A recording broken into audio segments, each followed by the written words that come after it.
Hello friends, welcome to crazy G K trick. तो आइए दोस्तों, डेली करंट अफेयर्स की सीरीज को आगे बढ़ाते हैं और आज के इस वीडियो में हम 9 मई 2023 के सभी इंपॉर्टेंट करंट अफेयर्स को डिस्कस कर लेते हैं। फॉर्मेट आप सभी को पता है। पहले हम सभी डेली करंट अफेयर्स को डिस्कस करेंगे, उसके बाद फैक्ट शीट में हम पर्टिकुलर एक टॉपिक को डिस्कस करने वाले हैं और उसके बाद लास्ट डे मतलब 8 मई के जो करंट अफेयर्स हैं हम उनको एक बार इस सेशन में रिवाइज करेंगे। वीडियो को एंड तक देखिएगा, पसंद आए तो लाइक और शेयर कर दीजिएगा।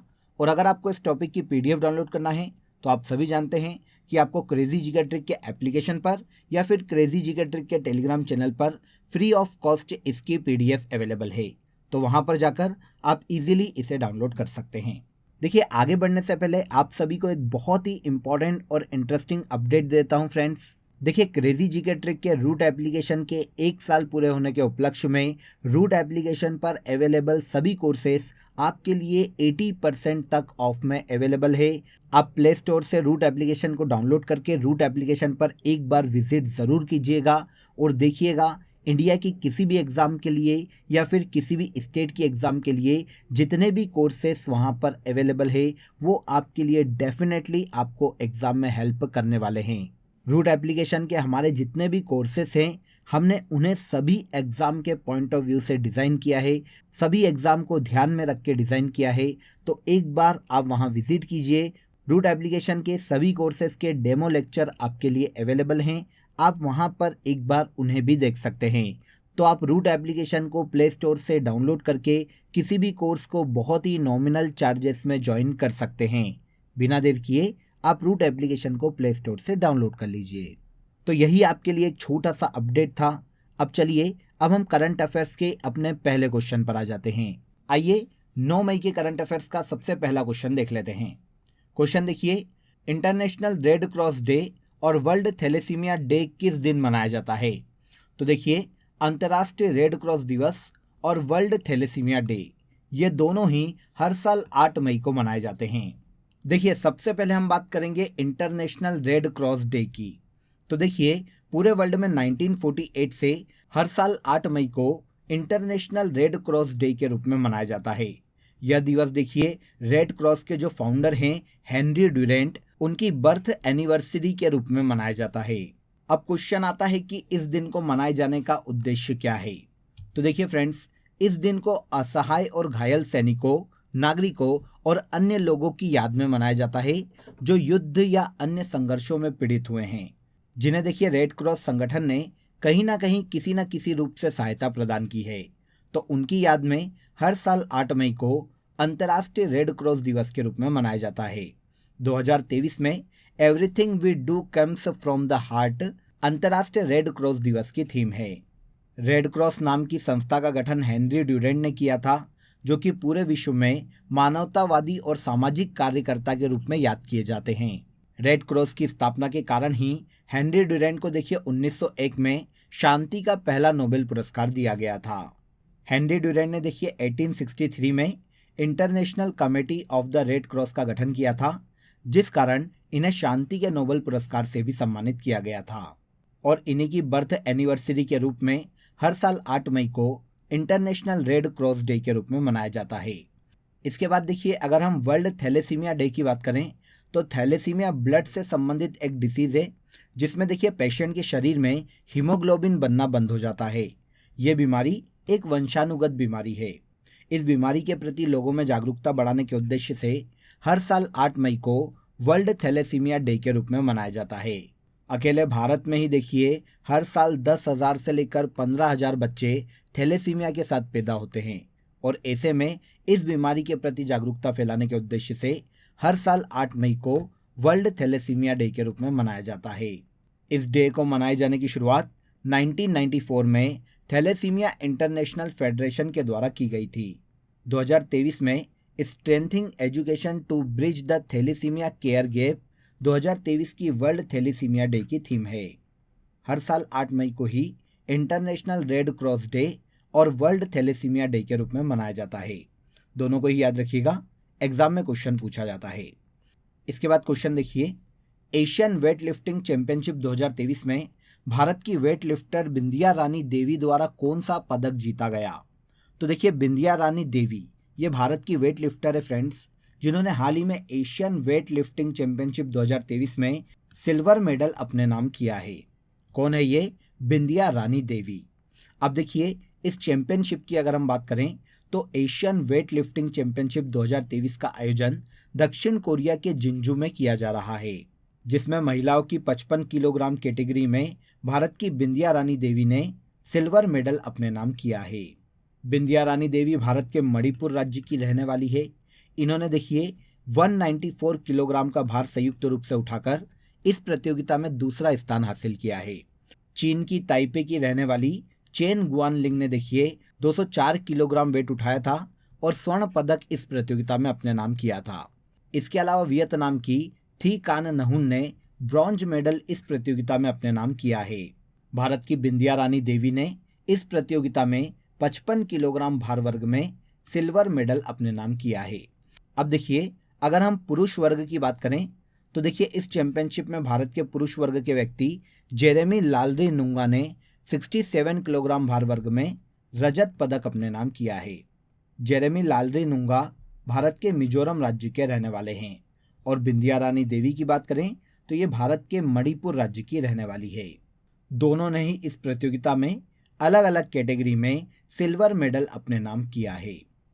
नेक्स्ट देखिए, IAF हेरिटेज सेंटर मतलब भारतीय वायुसेना का विरासत केंद्र का शुभारंभ भारत में कहाँ किया गया है? तो देखिए, हाल ही में भारतीय वायुसेना के विरासत केंद्र का शुभारंभ भारत के चंडीगढ़ में किया गया है। भारत के रक्षा मंत्री राजनाथ सिंह ने देखिए चंडीगढ़ में देश का पहला IAF हेरिटेज सेंटर का शुभारंभ किया है। अब ये जो हेरिटेज सेंटर है ये भारतीय वायुसेना का पहला विरासत केंद्र है, जो कि देखिए भारतीय वायुसेना की जो युद्ध में उन्होंने भाग लिया है उसकी प्रदर्शनी को दर्शाता है। इसके अलावा 1965, 1971 और कारगिल युद्ध और इसके अलावा बालाकोट हवाई हमले को इस विरासत केंद्र में भित्ति चित्र के रूप में दर्शाया गया है। तो भारतीय वायुसेना का पहला विरासत केंद्र भारत के चंडीगढ़ में खोला गया है। अब देखिए, भारतीय वायुसेना की बात करें तो वर्तमान में भारत के वायुसेना अध्यक्ष एयर मार्शल विवेक राम चौधरी हैं और इसके अलावा भारतीय वायुसेना के उप प्रमुख एयर मार्शल आशुतोष दीक्षित हैं, जो हाल ही में नियुक्त किए गए हैं। इनके बारे में हमने लास्ट करंट अफेयर में भी डिस्कस किया था, इन्हें याद रखिएगा। एयरफोर्स से देखिए सारे क्वेश्चन पूछे जाते हैं। इवन जितनी भी सेना है भारत की तीनों, उनमें से जो भी क्वेश्चन हो, चाहे वो सेना अध्यक्ष हो, उप प्रमुख हो, वहाँ से क्वेश्चन पूछे जाते हैं। तो इनको स्पेशली याद रखिएगा, कभी भी एग्जाम में देखने को मिल सकते हैं। इसके बाद एक और इम्पॉर्टेंट क्वेश्चन देखिए, हाल ही में किस राज्य में मिशन परिवर्तन लॉन्च किया गया है? हाल ही में देखिए भारत के बिहार राज्य में मिशन परिवर्तन योजना लॉन्च की गई है। वैसे ये योजना बिहार में देखिए हेल्थ सिस्टम से संबंधित है।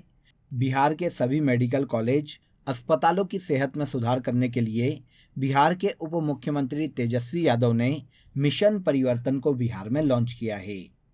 इस योजना के तहत देखिए बिहार में जितने भी मेडिकल कॉलेज हैं और जितने भी अस्पताल हैं, उन सभी में 60 दिनों के अंदर सभी कमियों को दूर करने का निर्देश दिया गया है। बिहार के डिप्टी सीएम और स्वास्थ्य मंत्री तेजस्वी यादव ने कहा कि मेडिकल कॉलेज अस्पतालों को परफॉर्मेंस रिपोर्ट देनी होगी, जिससे पता चल सके कि अस्पताल में कितना काम हो रहा है और कितना काम पेंडिंग है। अगर कोई भी शिकायत मिलती है तो उस कॉलेज या अस्पताल पर तुरंत एक्शन लिया जाएगा। तो इस तरह से मिशन परिवर्तन योजना हाल ही में बिहार राज्य में लॉन्च की गई है। बिहार की कैपिटल पटना है और वर्तमान में बिहार के मुख्यमंत्री नीतीश कुमार है। राजेंद्र विश्वनाथ आर्लेकर वर्तमान में बिहार के गवर्नर है। हाल ही में स्टार्ट नामक कार्यक्रम किस संस्था द्वारा प्रारंभ किया गया है? तो देखिए स्टार्ट नामक जो कार्यक्रम है हाल ही में इसरो के द्वारा लॉन्च किया गया है। देखिए इसरो के द्वारा फिजिकल साइंस और टेक्नोलॉजी के जितने भी ग्रेजुएशन और पोस्ट ग्रेजुएशन वाले छात्र हैं, उन्हें प्रशिक्षण कार्यक्रम के रूप में ये ऑनलाइन प्रशिक्षण कार्यक्रम, जिसे स्टार्ट के नाम से जाना जाता है, शुरू किया गया है। देखिए स्टार्ट का फुल फॉर्म देखें तो space science and technology awareness training start का फुल फॉर्म है। इस कार्यक्रम में भारतीय शिक्षाविदों और भारतीय अंतरिक्ष अनुसंधान संगठनों के केंद्रों के जितने भी वैज्ञानिक हैं, उनके द्वारा सभी छात्रों को प्रशिक्षण दिया जाएगा। देखिए साइंस एंड टेक्नोलॉजी के जितने भी छात्र हैं उनके लिए ये जो स्टार्ट कार्यक्रम है वो एक बेसिक स्तर का ऑनलाइन प्रशिक्षण उपलब्ध करवाता है, जिसके माध्यम से साइंस और टेक्नोलॉजी के सभी छात्र भारत में इसरो के बारे में जान सके। इसके अलावा जितने भी साइंस और टेक्नोलॉजी की संस्थाएं हैं वो कैसे काम करती है इसके बारे में प्रशिक्षित हो सके। इसीलिए इसरो के द्वारा स्टार्ट नाम के कार्यक्रम को शुरू किया गया है। इसका प्राथमिक उद्देश्य जितने भी युवा हैं जो कि साइंस या टेक्नोलॉजी के क्षेत्र में अपना नाम बनाना चाहते हैं या अपना करियर बनाना चाहते हैं, उनको आकर्षित किया जा सके और उन्हें इन क्षेत्र में प्राथमिक प्रशिक्षण दिया जा सके।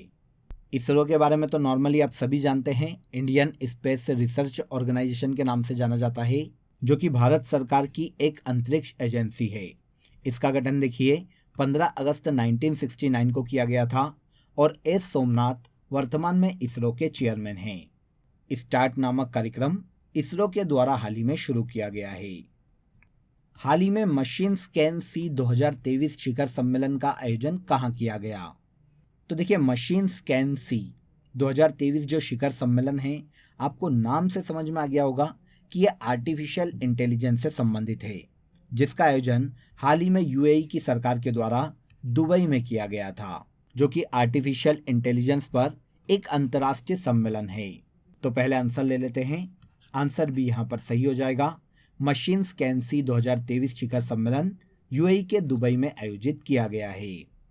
इस शिखर सम्मेलन का उद्देश्य वर्तमान में एआई की प्रगति और उसके सही उपयोग और यूएई और बाकी दुनिया में उसके भविष्य का पता लगाना है।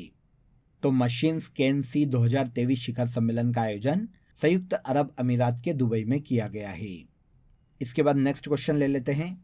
क्वेश्चन देखिए, मैड्रिड ओपन खिताब किसके द्वारा जीता गया? तो देखिए, पहले मैड्रिड ओपन की बात करते हैं। ये टेनिस से संबंधित प्रतियोगिता है जिसका खिताब हाल ही में 2023 में आर्यना सबलेका ने जीता है। आंसर ए हो जाएगा।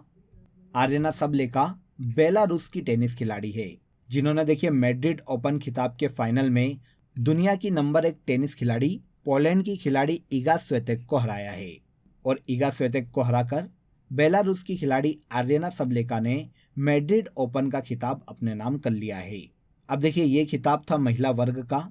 पुरुष वर्ग की बात करें तो पुरुष वर्ग का मैड्रिड ओपन का जो खिताब है वो स्पेन के कार्लोस अल्कराज ने जीता है, जिन्होंने फाइनल में जर्मनी के जेन लेनार्ड स्ट्रफ को हराकर मैड्रिड ओपन का खिताब अपने नाम किया है।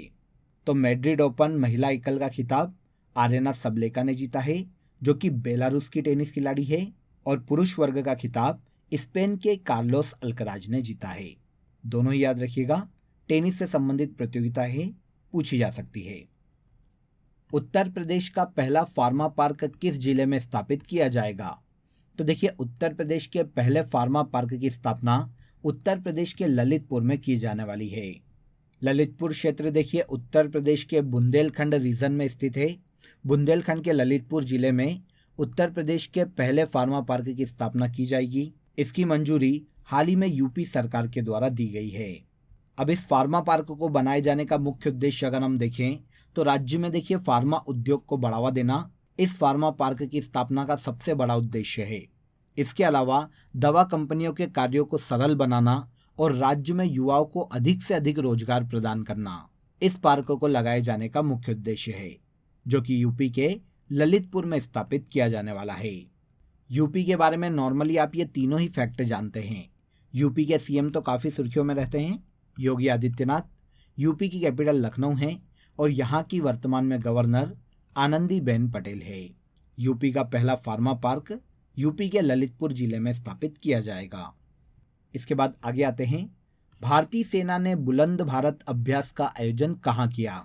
तो देखिए, भारतीय सेना ने बुलंद भारत अभ्यास का आयोजन हाल ही में चीन सीमा पर किया है। भारत और चीन की जो सीमा है, जिसे LAC के नाम से जाना जाता है, यहाँ पर भारत और चीन के मध्य में बहुत ज़्यादा डिस्प्यूट और बहुत ज़्यादा तनातनी देखने को मिलती है, जिसके कारण हाल ही में भारतीय सेना ने अरुणाचल प्रदेश की LAC पर बुलंद भारत युद्धाभ्यास का आयोजन किया है। यह आयोजन अरुणाचल प्रदेश में स्थित आर्टिलरी रेंज में किया गया। इस अभ्यास में देखिए अरुणाचल प्रदेश के पश्चिम कामेंग, त्वांग जिलों में तैनात विशेष बलों और केंद्रीय सशस्त्र पुलिस बलों ने भाग लिया था। भारत की तीनों सेनाओं के प्रमुख की अगर हम बात करें तो यहाँ पर देखिए चीफ ऑफ डिफेंस स्टाफ मतलब सीडीएस के पद पर लेफ्टिनेंट जनरल अनिल चौहान है। वर्तमान में chief of army staff Manoj Pande है। चीफ ऑफ एयर स्टाफ के पद पर air chief marshal Vivek Ram Chaudhari हैं। और भारत के नौसेना अध्यक्ष वर्तमान में vice admiral R Hari Kumar है। तो सेना के यहाँ पर सभी फैक्ट आपको क्लियर हो गए। बुलंद भारत युद्धाभ्यास भारतीय सेना के द्वारा अरुणाचल प्रदेश के एलएसी क्षेत्र में आयोजित किया गया है, जो कि भारत और चीन की सीमा क्षेत्र है। इसके बाद आज के करंट अफेयर का लास्ट क्वेश्चन देखते हैं। देखिए, हाल ही में राजस्थान के किस जिले में लिथियम के भंडार होने का पता चला है। ये इम्पॉर्टेंट इसलिए भी है क्योंकि हाल ही में आप सभी जानते हैं कि जम्मू कश्मीर में भी लिथियम के भंडार खोजे गए थे। अब हाल ही में राजस्थान के नागौर क्षेत्र में देखिए लिथियम के नए भंडार का पता चला है। राजस्थान के नागौर जिले में डेगाना नाम का प्लेस है, जहां पर हाल ही में देखिए लिथियम के भंडार खोजे गए हैं। देखिए, भारतीय भूवैज्ञानिक सर्वेक्षण और खनन अधिकारियों ने यह भी बताया है कि राजस्थान में जो लिथियम का भंडार मिला है वो जम्मू कश्मीर में मिलने वाले लिथियम के भंडार से कहीं अधिक है। और अब ये दावा किया जा रहा है कि आने वाले वर्षों में भारत लिथियम के क्षेत्र में आत्मनिर्भर भी हो सकता है। अभी तक देखिए लिथियम के लिए भारत पड़ोसी देश चीन पर निर्भर था, लेकिन अब इन भंडारों के मिलने के बाद भारत की चीन पर यह निर्भरता खत्म हो सकती है। देखिए, लिथियम एक अलोह धातु है फ्रेंड्स, जिसका उपयोग मोबाइल, लैपटॉप या जितने भी इलेक्ट्रिक वाहन हैं उनकी बैटरी बनाने में किया जाता है। तो जम्मू कश्मीर के बाद हाल ही में लिथियम के नए भंडार राजस्थान के नागौर में खोजे गए हैं। क्लियर? तो यहाँ पर देखिए 9 मई 2023 के सभी इंपॉर्टेंट करंट अफेयर्स को हमने यहाँ पर डिस्कस कर लिया। तो चलिए अब हम आज की फैक्ट शीट डिस्कस कर लेते हैं। आज की फैक्ट शीट का टॉपिक है सभी इंडेक्सेस में जो कि हाल ही में जारी किए गए हैं, इनमें हम आज भारत की रैंकिंग को जानने वाले हैं। सबसे पहला देखिए, वर्ल्ड बैंक के लॉजिस्टिक्स परफॉर्मेंस इंडेक्स में भारत की रैंकिंग 38वीं है। इसके अलावा हुरून की ग्लोबल यूनिकॉर्न इंडेक्स 2023 में अमेरिका और चीन के बाद यूनिकॉर्न के मामले में भारत इस सूची में तीसरे स्थान पर है। वर्ल्ड ऑफ स्टैटिस्टिक्स की रिपोर्ट के अनुसार सबसे आपराधिक देशों की रैंकिंग में भारत 77वें स्थान पर है। वर्ल्ड हैप्पीनेस रिपोर्ट की बात करें तो वर्ल्ड हैप्पीनेस रिपोर्ट में भारत 136 देशों की सूची में 125वें स्थान पर है। ग्लोबल टेररिज्म इंडेक्स की सूची में भारत 13वें स्थान पर है। आगे आ जाइए, वर्ल्ड एयर क्वालिटी रिपोर्ट हाल ही में जारी की गई, जिसके अनुसार भारत 2022 में विश्व के सबसे प्रदूषित देशों में 8वें स्थान पर है। ग्लोबल फायर पावर इंडेक्स 2023 में भारत का स्थान चौथा है। और सबसे लास्ट हेनले पासपोर्ट इंडेक्स 2023 जो कि हाल ही में जारी किया गया था, इस सूची में भारत 85वें स्थान पर है। ओके, तो यहाँ पर देखिए फैक्ट शीट में हाल ही में जो इंडेक्सेस जारी किए गए हैं उन सभी में हमने भारत की रैंकिंग को डिस्कस किया। अब हम आगे बढ़ते हैं और 8 मई 2023 के जो करंट अफेयर्स हमने लास्ट सेशन में पढ़े थे उनको एक बार यहाँ पर रिवाइज कर लेते हैं। ध्यान से देखिएगा, आपको याद हो जाएंगे। पहला देखिए, दोहा डायमंड लीग 2023 के जेवलिन थ्रो प्रतियोगिता में नीरज चोपड़ा ने कौन सा स्थान प्राप्त किया है। तो देखिए, दोहा डायमंड लीग 2023 में जेवलिन थ्रो प्रतियोगिता में नीरज चोपड़ा ने पहला स्थान प्राप्त किया है।